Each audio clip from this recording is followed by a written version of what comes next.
What's that old saying? Las Vegas wasn't built on winners. People come to Las Vegas to try their luck on the slots, on the tables, on the electric machines, and many of them leave disappointed. Well, here we are just outside of Las Vegas, and Corvette, or I should say Chevrolet, is all in with this 8th generation or C8 Corvette. A radical departure in design from the Corvettes of past, and they're putting their money on this car being a winner. And you know what? When you're in Vegas, you gotta gamble. This one looks like a safe bet.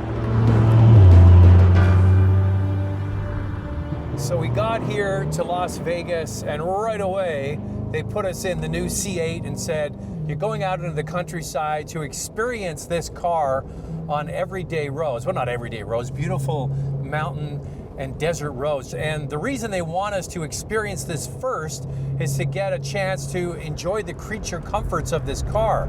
And I have to tell you that they have done an amazing job of the parameters, meaning on the one side it can be very relaxed and subdued and appeal to traditional Corvette buyers. And what do I mean by traditional Corvette buyers? Well, those guys are now getting older. They don't want a rock hard, jarred kind of car to drive in everyday situations. So you can have it really quite soft and almost luxurious feeling. And then at the other end of the spectrum, you hit the mode button here and you dial it all the way up to track. And then the suspension becomes really quite firm. The shifts are precise. The engine feels alive. And that is when you get ready to take it out and have more fun with it. So with the interior design of this new C8, Chevrolet decided to take some chances. They didn't want to have an interior that was like the rest of the General Motors family, and they didn't want an interior that was like the rest of the mid-engine supercar sort of category. What they've done is they flattened the top and bottom of the steering wheel. And at first you look at it and you go, that's odd, but you know what? It actually works. It's flattened on the bottom, making it easier to slide your legs underneath, and the flatter on top so that you have a view over the dash. That's the one thing about this car, is it's got a very low dash, great outward visibility. So that's interesting. And after a while, you forget it's even different. They made a big point today telling us that this was a driver-centric car. So you have a 12-inch instrument cluster behind the steering wheel that's fully digital and programmable, an 8-inch infotainment screen with all the latest connectivity, and then this big wall that runs down here. And the reason that they put all of the HVAC switches here was to free up space and to keep this whole cowl really quite low. Now, it's not bad for the driver, but when you're sitting in the passenger seat, it feels a little bit tight. It's going to be polarizing. You're going to like it or not. Well, the very first story I did as an automotive journalist for a major publication was on the '84 Corvette, the C4. So this isn't exactly a bookend, but it's a milestone. And what strikes me is how fabulously better this car is than any other Corvette before. I mean, they've pretty much kept, well, maybe the basic structure of the engine block. Every other part of the car is different. It's authentic, it's fast, it handles beautifully. There's a reason why I gave it all 10 of my points in the North American Car of the Year vote, which of course it won.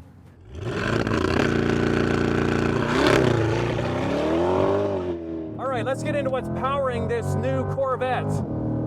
It's a 6.2 liter, naturally aspirated V8 engine with 495 horsepower and 470 pound-feet of torque. That's with the performance exhaust. If you don't get the performance exhaust, it shaves 5 horsepower and 5 pound-feet of torque off. Because this is a mid-engine car, the seating position has been moved 16.5 inches forward. That means that where I'm sitting is right in the middle of the car for turn-in and the center of gravity. It feels like you're pivoting right around your body. On the road, I kind of mentioned that it had this sort of almost luxury feel to it and didn't have enough, maybe, edginess. Well, when you get it on the racetrack, that's when this car really feels dialed in. Now, one of the things they did was made this a great car for tall drivers. I'm 6 feet tall, and I'm wearing a helmet, and I have room even with this helmet on. So that's incredible. So not only does it go fast, drives great on the road, it's big, roomy, and comfortable. The brightest engineers, the smartest designers, it's a really international business now. These companies all have these great people. The question is, will their management let them be the best they can possibly be? And speaking with some of the design guys, some of the things they deliberately threw into there, thinking they'll never approve that, they were approved. So finally, the management is letting these intelligent, incredibly creative people stretch themselves, put the proper materials in the car, spend the extra few bucks to make that suspension just right. For us, probably the biggest challenge was just the fact that we were a brand new transmission design. It's a bespoke transmission for this vehicle. It was designed specifically for this car, combined with a new engine, combined into a brand new architecture for the vehicle, which, you know, we've done some experimentation in the past with this kind of stuff. That combination and the integration of all that together was probably the biggest challenge overall for us.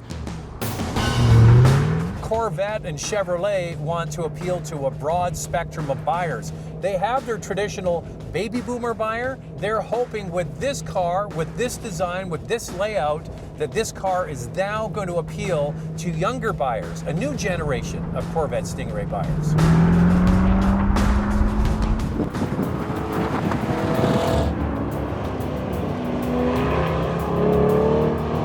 So has Chevrolet come out of this Vegas adventure here launching the all-new C8 as a winner? Absolutely yes, because you have to do the math. Let's figure it out. Just under 500 horsepower, a very comfortable everyday vehicle to drive, certainly track-worthy, but the starting price is just under $70,000. Fully loaded with every option, the coupe is just under $100,000. That's a lot of car for the money and punches well above its weight. So this new C8 is the best Corvette yet, and we can't wait to get our hands on the Z06, for example, the higher performance version of this. Well, that's it for this edition of Motoring TV. Make sure you stay tuned for more stories about cars and the people who drive them.